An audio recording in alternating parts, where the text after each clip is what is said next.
Hey everyone. आज मैं आई हूँ आप सबसे बात करने एक बहुत इम्पॉर्टेंट टॉपिक के ऊपर, जिसके बारे में हम सब डिस्कस तो करना चाहते हैं, पर शायद हमारे पास वो ह्यूमन रिसोर्स नहीं होते, वो सपोर्ट नहीं होते जिनसे हम ये सारी चीज़ें डिस्कस कर सकें। आज मैं बात करने वाली हूँ स्ट्रेस और एंजाइटी के बारे में। ये क्यों इतना इम्पॉर्टेंट हो जाता है? क्योंकि आज मोर देन 60%, आई थिंक 70% से भी ज़्यादा लोग इससे सफ़र कर रहे हैं। और शायद ही कुछ लोग होंगे जो खुद इस चीज़ को समझ पाएंगे, स्पेशली आज के जो पेरेंट्स हैं, जिनके हिसाब से ये एंजाइटी और स्ट्रेस आजकल के बच्चों के नखरे होते हैं। ठीक है, सबसे पहली चीज़ तो वो उसको एक्सेप्ट ही नहीं करेंगे कि ऐसा भी कुछ चीज़ होता है, और दूर हेल्प करने की बात तो खैर दूर है। तो मैं आप लोग से ये बोलने वाली हूँ कि मेरी जर्नी कैसे रह रही है। अभी करेंटली मैं भी एंजाइटी फेस कर रही हूँ। ऐसा नहीं है कि मैं इससे बाहर आ चुकी हूँ, इसलिए मैं रियलाइज़ करती हूँ कि बहुत सारे ऐसे लोग होंगे, आई एम श्योर, जो कुछ ना कुछ हेल्प ढूंढ रहे होंगे। और मान लो थेरेपिस्ट के पास जाते हैं, या फिर आप कोई वीडियो देखते हैं, कोई आपने अच्छी सेल्फ हेल्प बुक पढ़ी, पर फिर भी वो एक लिमिटेशन तक हमें मोटिवेट करके रखता है कुछ टाइम पीरियड के लिए। फिर से वापस वो सारी जो नेगेटिविटी है, वो वापस सारी जितनी भी टेंशन है, सब वापस आ जाती है। और हम एक ऐसे जोन में चले जाते हैं जहाँ पे हम लाइफ को लेकर के सारी एक्साइटमेंट को बिल्कुल ज़ीरो पाते हैं। हमें कुछ अच्छा नहीं लगता। हमें लगता है कि हम अपने करियर में कुछ भी अचीव कर लेंगे तो हम खुश नहीं रह पाएंगे। एक अंदर हमारी जो खुशी होती है वो कहीं गुम हो गई है। मैंने भी ऐसी चीज़ों को फेस किया है और इनफैक्ट कर भी रही हूँ। ये एनजाइटी जो भी चीज़ें होती है ना, वो फेजेज़ में आती हैं। कभी आपको अच्छा लगेगा लगेगा कि आप बिल्कुल बाहर आ गए हैं इससे, आप इम्प्रूव अच्छा कर रहे हैं। कभी आपको वापस उसी जगह पे ले जाएगी, या फिर शायद उससे भी पीछे। तो आप बिल्कुल हिम्मत खो देंगे कि शायद मैं कभी से ठीक नहीं हो पाऊँगा या हो पाऊँगी। पर ट्रस्ट मी, आप होंगे। This is just a phase of life. जैसे पता है, हमारे शरीर में कहीं चोट लगती है खेलते वक्त या कोई काम करते वक्त, हम दौड़ कर आते हैं, उसके ट्रीटमेंट में जुट जाते हैं। ठीक है, पर वहीं हमारे मन को कोई चोट लगती है, हमारे इमोशंस कहीं हर्ट होते हैं, तब हम उससे अवॉइड करना शुरू कर देते हैं। पता नहीं क्यों, हमें लगता है जैसे हम अपने ध्यान को कहीं डिस्ट्रैक्ट कर लेंगे तो हम उस पर्टिकुलर चीज़ से बच जाएंगे। ऐसा नहीं है। You are just inviting a big problem. जो चीज़ें आसानी से सॉल्व हो सकती थी, आप एक बहुत बड़े प्रॉब्लम को अपने फ्यूचर में इनवाइट कर रहे हो। मैंने भी ऐसे किया, कई सालों तक ऐसे किया इनफैक्ट, कि मुझे कई लोगों की बातें बुरी लगी, कई सारे इंसिडेंट बहुत बुरे लगे। पर मुझे लगा कि यार, अब जब ये लोग मेरे अपने हैं, ऐसा कर दिए, तो मैं क्या ही बोलूँ। अब जो हो गया है तो बोल के क्या ही करना। पर नहीं यार, अपने जो इमोशंस है ना, उसको बाहर एक्सप्रेस आउट करो। वरना धीरे धीरे करते करते तुम इतने ज़्यादा बिल्कुल फ्रस्ट्रेट हो जाओगे ना लाइफ से। उस समय भी जब तुम्हारा डाउनफॉल होगा ना, तब भी सारे लोग तुम्हें ही ब्लेम करेंगे। इसलिए अपने आप को खुश रखने की जिम्मेदारी तुम खुद उठाओ। You can do it, and you know what, it's your responsibility कि अपने आप को तुम खुश रखो, अपने आप को प्रायोरिटाइज करो। तुम्हें पता है, मैंने कई सालों तक खुद को अपने प्रायोरिटी लिस्ट में रखा ही नहीं। मेरा नाम ही वहाँ पे नहीं था। मैं कुछ भी लाइफ में करना चाहती थी तो अपने इस फैमिली मेम्बर के लिए, अपनी फैमिली के लिए, सोसाइटी के लिए, अपने फ्रेंड्स के लिए, पर खुद मैं उसमें थी ही नहीं। और फिर जब लाइफ का ऐसा मोड़ आया, जब मैं बहुत फ्रस्ट्रेट हो गई, तब मैंने नोटिस किया कि प्रॉब्लम है कहाँ। प्रॉब्लम ये थी कि मैं अपने लिए जी नहीं रही थी। मैं अपने लिए कुछ भी नहीं करती थी, अपने आप को पनिश करती थी। अगर मैं सपोज़ कोई, मैंने टारगेट रखा हुआ है कि मुझे 90% अचीव करना है, और मैंने स्कूल टाइम में 88 पॉइंट समथिंग अचीव किया था अपने 12th बोर्ड में, तब मैंने अपना फेवरेट शो 1 महीने के लिए नहीं देखा था, अपने किसी दोस्तों से बात नहीं करी थी। उस टाइम मुझे बहुत प्राउड फील होता था कि मैं अपने आप को बिल्कुल डिसिप्लिन में रखती हूँ, अपने आप को भी पनिश कर देती हूँ, मैं इतनी ज़्यादा स्ट्रिक्ट हूँ। पर अब रियलाइज़ होता है कि ये अत्याचार है अपने ऊपर, बहुत बड़ा अत्याचार। क्योंकि तुम, जो तुम्हारे सबसे बेस्ट फ्रेंड होते हैं ना, यानी कि हम खुद, उसको तुम हर्ट कर रहे हो, तुम वहाँ पे फ्रेंडशिप ख़राब कर रहे हो। You are a human, you are not a robot और मशीन कि उसमें जितना इनपुट डाला उसी हिसाब से एक सर्टेन आउटपुट आना चाहिए। बहुत सारी चीज़ें काम करती हैं, सर्कमस्टांसेस मैटर करते हैं एक पर्टिकुलर चीज़, एक पर्टिकुलर रिजल्ट पाने में। तुम्हारी पूरी 100% फॉल्ट तुम्हारा नहीं होता। ओके, तो be kind to yourself. सबसे पहली मैं जो चीज़ कहनी चाहूँगी, कोई भी अगर स्ट्रेस में है, कोई भी अगर एनजाइटी में है, तो मेरी बात सुने, अपने आप को माफ़ करना सीखे। तुम एक ह्यूमन हो। ओके, तुम्हारे अंदर भी कुछ ह्यूमन एरर्स वाले कंडीशन होंगे, ये ना रोबोट की तरह तुम नहीं हो, और होना भी नहीं चाहिए। अगर तुम कोई गलती नहीं कर रहे हो तो समझ लो तुम कोई काम ही नहीं कर रहे हो। अपने आप के साथ इतना हार्श हो जाओगे तो तुम कैसे फिर बाद में दूसरे लोगों को कह सकते हो कि तुमने मेरे साथ ऐसा किया। अपने आप के सबसे अच्छे दोस्त बनो, सबसे पहली चीज़ मैं कहूँगी, सबसे अच्छे दोस्त बनो जिसके साथ तुम कुछ भी शेयर कर सकते हो। जैसे तुम डांट भी सकते हो, प्यार भी करना होगा, लेकिन जो कि तुम नहीं करते हो। तुम उसे जब भी कुछ छोटी सी अचीवमेंट करते हो ना, तो तुम उसको ट्रीट क्यों नहीं करते? लाइक अपने फेवरेट केक खाओ, चॉकलेट ले लो, कुछ अपने लिए सुंदर सा ड्रेस ले लो। कुछ भी नहीं करते, बस उससे डिमांड किए जा रहे हो इतने सालों से। बिल्कुल, कि शॉप पे गए, इतने पैसे दिए तो इतनी सारी चीज़ें मुझे लेके आनी है। नो यार, इट्स नॉट लाइक दैट। अभी भी मैंने कई सारे लाइफ गोल सेट करके रखे हैं, पर यू नो व्हाट, अब मैं अपने आप के साथ उतना हार्श नहीं हूँ। मैं फ्लेक्सिबल हूँ। मैं देखती हूँ कि अभी की सिचुएशन के हिसाब से मैं कितना कर सकती हूँ, या फिर किसी भी नॉर्मल इंसान को कितना करना चाहिए। तो बस अपने आप को उतना ही काम देती हूँ, अपने हिसाब से अपनी रूटीन सेट करती हूँ। पहले मैं अपने रूटीन के हिसाब से अपने आप को बहुत ज़्यादा पुश करती थी, अब नहीं, अपने हिसाब से अपनी रूटीन सेट करती हूँ, क्योंकि मुझे पता है कि किस टाइम में मैं फ़्रेश फील कर रही हूँ, किस समय में मेरे स्टडी आवर्स मुझे ज़्यादा इफ़ेक्टिव तरीके से पढ़ाई करने में हेल्प करेंगे। आई नो माई सेल्फ, और मुझे किसी और से कॉपी नहीं करनी।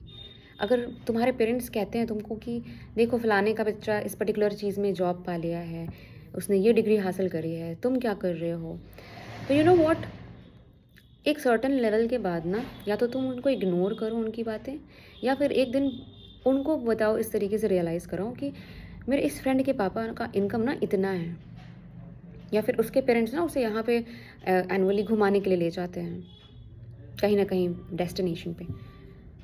तब तुम्हें पता चलेगा कि उनको भी बुरा लगता है। ओके, ये बुरा लगने वाली चीज़ ही है। हर इंसान यहाँ से एक दूसरे से बिल्कुल अलग है, तो फिर हम उसको उसके उसके करियर और हमारे करियर को कैसे कंपेयर किया जाता है? I don't know why people do this. मेरी इस वीडियो को कुछ पेरेंट्स देख रहे होंगे तो शायद वो बहुत अच्छा फील ना करे इसको देखकर, ऑफेंड हो जाए, बट ट्रस्ट मी, ये उनके साथ एक बहुत बड़ी प्रॉब्लम है। और ये बाद में शायद सारी फैसिलिटीज़ उनके बच्चे उनको अवेलेबल करा दें, पर जो इमोशनल सपोर्ट वो आज अपने बच्चे को नहीं दे पा रहे हैं, ओल्ड एज में जाकर के उनको भी शायद इस चीज़ की स्कैर्सिटी महसूस होगी, और उसकी रिस्पॉन्सिबल वो खुद होंगे। क्योंकि उन्होंने कभी वो बॉन्डिंग बनाई ही नहीं, कभी नहीं बनाई, कभी कोशिश भी नहीं की।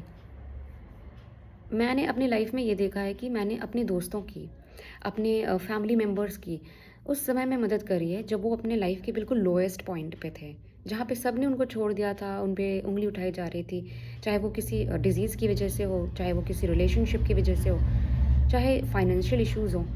पर मैं हमेशा एकदम लाइक हनुमान जी हेल्प करने आ गए थे सबकी, सीता को जैसे वापस लाना था, तो वैसे ही पहुंच गई, और जो मेरे से पॉसिबल हो सका मैंने सब कुछ किया। पर व्हेन आई नीडेड देम, क्योंकि लाइफ ना कभी भी एकदम ऐसे नहीं जाती है कि ग्राफ हमेशा ऊपर ही ऊपर जाता रहे।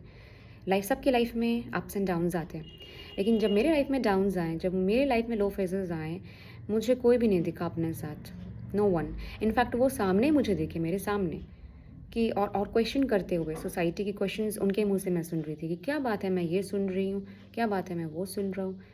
आप क्यों सुन रहे हैं? आप आके मुझसे बात क्यों नहीं कर रहे हैं? आप क्यों नहीं पूछ रहे हैं कि क्या बात है, मुझे बता, जैसे मैंने आपसे बोला था। तो देखो यार, कभी भी तुम किसी को हेल्प करते हो ना, तो तुम कभी भी ये गारंटी नहीं ले सकते कि वो ज़रूरत पड़ने पे तुम्हारी भी हेल्प करेगा। तो दूसरी बात तो मैं ये बताना चाहती हूँ कि कुछ भी करो तो उतना ही करो कि जहाँ से तुम्हें रिटर्न ना मिले तो तुम बहुत बुरी तरह से हर्ट ना हो जाओ। इमोशनली अपने आप को उन लोगों में इन्वेस्ट करना बंद करो जो बहुत मतलबी हैं। सी, सेल्फ सेंटर्ड होना is good thing, but selfish होना इज़ नॉट एक्सेप्टेबल। मैंने अपनी लाइफ के बहुत सारे ईयर्स ऐसे लोगों पे दिए हैं जब जो कि मुझे लगता था कि ठीक है, ये इतना तो कभी रिटर्न नहीं कर पाएंगे, बट इट्स ओके, इसका कुछ परसेंटेज तो जब मुझे ज़रूरत होगी मुझे मिलेगा, बट नहीं मिला। और वो चीज़ मेरे लिए इतनी डिप्रेसिंग थी, इतनी शॉकिंग थी कि फिर मुझे टाइम लगा उससे बाहर आने में। और अब मैं अपने अंदर अपनी दोस्त को ढूंढ रही हूँ, अपनी सारी पोटेंशियल को देख रही हूँ, उसे एनालाइज कर रही हूँ, and you know I am feeling good. मुझे अपने ऊपर प्राउड होगा जब मैं अपना हाथ पकड़ के इस सिचुएशन से अपने आप को बाहर निकालूंगी। और जो लोग भी मुझे सुन रहे, आपको कहीं बाहर देखने की ज़रूरत नहीं है। आप हेल्प ले लो बाहर से, लाइक आप मोटिवेशनल वीडियोस देख लो, आप किसी चैनल को फॉलो करो, आप मोटिवेशन करो, योगा करो, हेल्प ले लो। पर आप सब कुछ आपसे है, सब कुछ आपके अंदर ही है। अगर आपको बुरा लग रहा भी है ना, तो कोई बाहर चीज़ नहीं दिख रही है। ऐसा नहीं है कि बाहर के किसी लोग को पता चलेगा कि आप अंदर क्या फ़ील कर रहे हो, सब अंदर ही है। तो अंदर से ही शुरुआत करते हैं, अंदर ही ठीक करना शुरू करते हैं।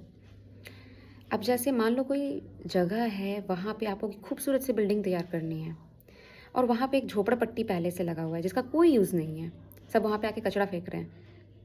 तो क्या करोगे? सबसे पहले उस झोपड़पट्टी को हटाओगे ना, चाहे तुम्हें कितनी भी अटैचमेंट हो गई हो, क्योंकि जब तुम उसको हटाओगे नहीं तो तुम वहाँ नई बिल्डिंग कैसे खड़े करोगे? तो मैं धीरे धीरे करके अपनी सारी ओल्ड बिलीव्स को, सारी बुरी आदतों को तोड़ रही थी, ब्रेक कर रही हूँ, हर दिन ब दिन कर रही हूँ। आपको भी करना होगा। आपको उन रिलेशनशिप से बाहर आना होगा जो ड्रेनिंग है। इट डजेंट मैटर कि वो कितना कंफर्टेबल है या फिर फेमिलियर है, यार मैं झेल लूँगी। नो, नहीं झेलना, कट आउट करो, बिल्कुल बिल्कुल बिल्कुल कट ऑफ। सेकेंड चीज़, अपने आप को अपने प्रायोरिटी लिस्ट में सबसे ऊपर रखो। ये कोई गुनाह नहीं है, ओके? सबसे ऊपर रखो। एम्पैथेटिक होना अच्छा है, पर इमोशनल फूल मत बन जाओ। मैंने पता है अपनी लाइफ में कई सारी चीज़ें स्टेक पे लगा के दूसरों की हेल्प करी, और ऐसी चीज़ें स्टेक पे लगाई हैं जो वापस से कभी रिकवर नहीं हो पाई। और ना ही जिसके लिए करी वो एक बार आकर आपसे हाल समाचार पूछेगा, नहीं पूछते लोग। तो उतनी ही चीज़ें करो जिसका रिटर्न तुम्हें ना मिले तो तुम झेल सको, ओके? तो हद से ज़्यादा अच्छा नहीं बनना, ये तीसरी चीज़ है। आई डोंट नो मैं कैसे काउंट कर रही हूँ, पर बस नोट कर लो यार। और अगर ज़रूरत पड़े तो बहुत बार सुन लो, क्योंकि मैं खुद जो मुझे एम्पावरिंग लगती है बातें वो बहुत बार सुनती हूँ। और मेरा ये मानना है, पता है, लोग कहते हैं कि कोई किसी को मोटिवेट नहीं कर सकता, अच्छा फील नहीं करा सकता। ये गलत बात है। जब लोग हमें बुरा फील करा सकते हैं, जब बाहर की बातें हमें इतना हर्ट कर सकती हैं, तो बाहर की कुछ अच्छी बातें हमें क्यों नहीं अच्छा फील करा सकती, हमें क्यों नहीं नया रास्ता दिखा सकती। मैं कभी किसी को मटेरियली हेल्प करने के जगह अगर मुझे बोला जाए ना, तो मैं उसको मेंटली इतना स्ट्रॉन्ग बनाऊंगी कि वो अपने सारे हेल्प को खुद ही कर लेगा। आपका सच्चा दोस्त वो होता है ना जो आपको मेंटली स्ट्रॉन्ग बना दे, ताकि अपने सारे बैटल्स में आप जीतो, आप लड़ो, आप हारो, आप फिर उठो।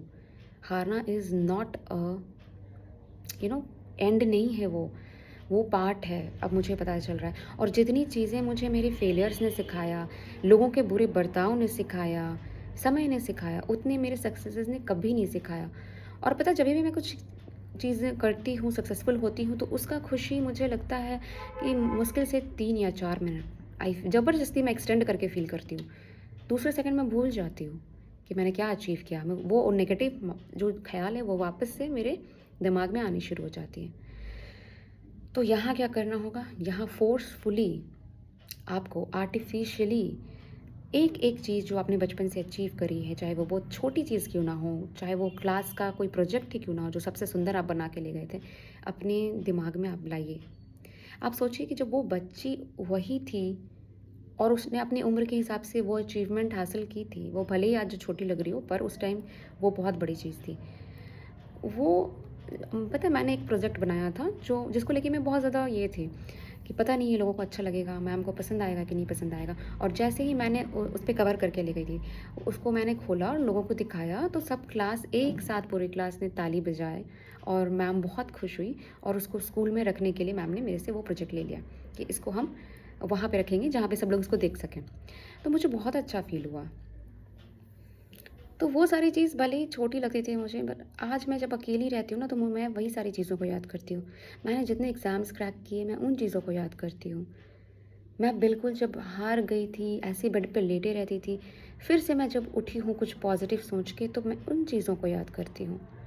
क्योंकि कोई नहीं था मेरे पास, कोई फ्रेंड भी नहीं, बचपन से कभी ज़्यादा फ्रेंड ही नहीं बनाए पढ़ाई के चक्कर में। मुझे लगता था कि स्टूडेंट को सिर्फ पढ़ना चाहिए, जो कि एक बहुत वाहियात चीज़ थी। ये दिमाग में पता नहीं किसने मेरे फितूर डाल दिया था कि फ्रेंडशिप नहीं करनी, बस पढ़ाई करनी है। नहीं यार, फ्रेंडशिप करनी है। लाइफ की सबसे ब्यूटीफुल चीज़ फ्रेंडशिप है, और उसमें से भी सबसे ब्यूटीफुल खुद के साथ फ्रेंडशिप है।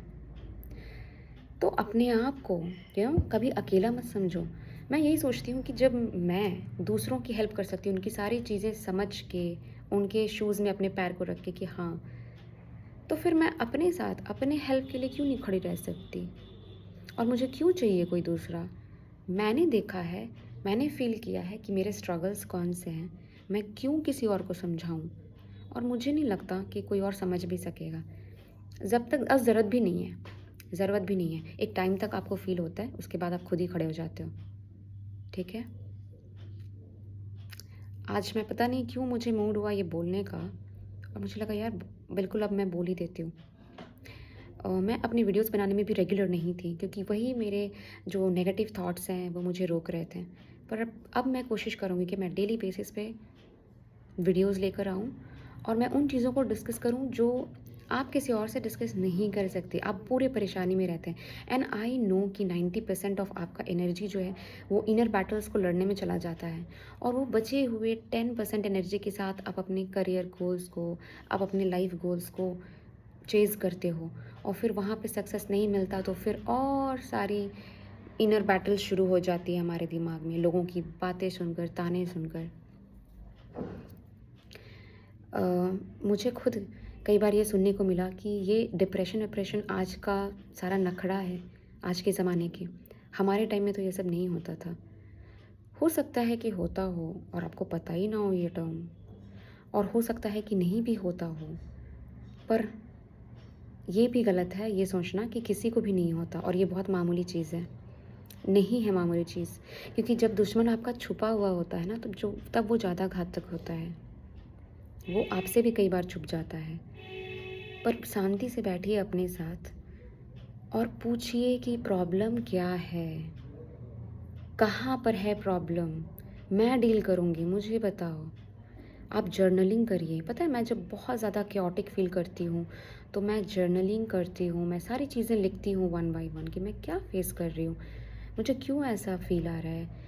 बाकी लोग आपकी बात एक लिमिट तक सुनते हैं, बाद में वो आपको इग्नोर करना शुरू कर देते हैं। आपके फ्रेंड्स आपका फ़ोन नहीं उठाएँगे, आपके रिलेटिव्स कहेंगे कि कुछ और तो लाइफ़ में कर नहीं रहा, तो बैठे-बैठे बात बना रहा है। तो ये सारी चीज़ें बोलते हैं लोग। पर आपको पता है, और जब आप अपने आप के हेल्प से बाहर आएँगे ना, तो आप एक अपना नया वर्ज़न देखेंगे। आप अपने ऊपर प्राउड फ़ील करेंगे। बस इतना सोच लो कि तुम अकेले नहीं हो। बस यही है कि तुम अभी अपने साथ अकेले हो, तो तुम्हें लग रहा है कि ये परेशानी सिर्फ मैं फेस कर रहा हूँ। ऐसा नहीं है। लाइफ में हर एक तीसरा इंसान, मुझे लगता है कि आज के ज़माने में इसे फेस कर रहा है, और वो इग्नोर कर रहा है, सबसे बड़ी गलती कर रहा है। मैंने भी बहुत इग्नोर किया, पर ये इंटरेस्ट के साथ मेरे ऊपर वापस से अटैक कर रहा है। और अब मैं सोच रही हूँ कि नहीं, इग्नोर नहीं करना, फेस करना है और काउंटर अटैक करना है। अगर कुछ नया बनाने के लिए मुझे टूटना भी पड़े, मुझे पुरानी आदतों को छोड़ना भी पड़े, मैं रेडी हूँ। क्योंकि कहा भी गया है कि अगर हम सेम चीज़ करते हैं और अलग रिज़ल्ट चाहते हैं, तो उससे बड़ा बेवकूफ़ कोई नहीं होता। तो हमें कुछ अलग भी करना पड़ेगा, तो हम करेंगे। हम अपने ऊपर काम करेंगे। हम 24 घंटा में से 18 घंटा अपने आप को देंगे। हम सेल्फ़िश कहलाएँगे। हमें कुछ और नहीं सुनना, हमें अपने आप को बनाना है। क्योंकि एक बात याद रखो, तुमसे है तुम्हारी फैमिली, तुमसे है तुम्हारी सोसाइटी। अगर तुम्हें कुछ हो जाता है, तुम आज अगर इस दुनिया को छोड़कर चले जाते हो, तो तुम्हारी फैमिली और तुम्हारी सोसाइटी कहाँ चली जाएगी? कभी रियलाइज़ करा है? तुमसे है वो लोग। मैंने इस चीज़ को रिवर्स करा, मुझे लगता था कि मैं उनसे हूँ और मेरा वजूद उनसे है कहीं न कहीं किसी एस्पेक्ट में। पर नहीं, अगर मैं हूँ तभी मैं कह सकती हूँ कि मेरी कोई फैमिली है। मेरी कोई सोसाइटी है, इसलिए मैं is also very important, very very important. अपने आप को प्रायोरिटाइज़ करो। जो चीज़ें तुम्हें अच्छी फ़ील करवाती उन चीज़ों को करो। बाहर निकलो, बाहर की दुनिया में ज़रूर निकलो थोड़े समय के लिए, 10 मिनट के लिए वॉक करो, सुबह वॉक करो या शाम को वॉक करो। मंदिर में थोड़ी बैठ जाओ, थोड़ी-सी कुछ सेल्फ हेल्प बुक जो तुम्हें पसंद हो वो खरीद कर पढ़ो। अपने आप को अच्छा फ़ील कराने के लिए जो तुम ड्रेस बहुत दिनों से कार्ट में रखे हुए थे, खरीद नहीं रहे थे, उनको खरीदो जा कर के। थोड़ा करना चाहिए यार, लाइफ़ एक ही है, एक ही लाइफ़ है। क्यों इतना किसी एक पर्टिकुलर चीज़ के पीछे, किसी करियर के पीछे, किसी रिलेशनशिप के पीछे इतना क्यों पूरा हम ड्रेन हो जाते हैं? सारी एनर्जी वहीं लगा देते हैं। नहीं, ये वर्दी नहीं है, नहीं वर्दी है। You are worthy, I am वर्दी। और हमें अपनी लाइफ को खुद ही सुंदर बनाना पड़ेगा। And this is the time, time का वेट मत करो। ओके, अब ज़िंदगी को दिखाओ कि तुम क्या हो। ज़िंदगी ने तो तुम्हें बहुत सारी चीज़ें दिखा दी, अब तुम ज़िंदगी को दिखाओ। It's your turn. ओके, तो आज के लिए इतना ही। Bye bye.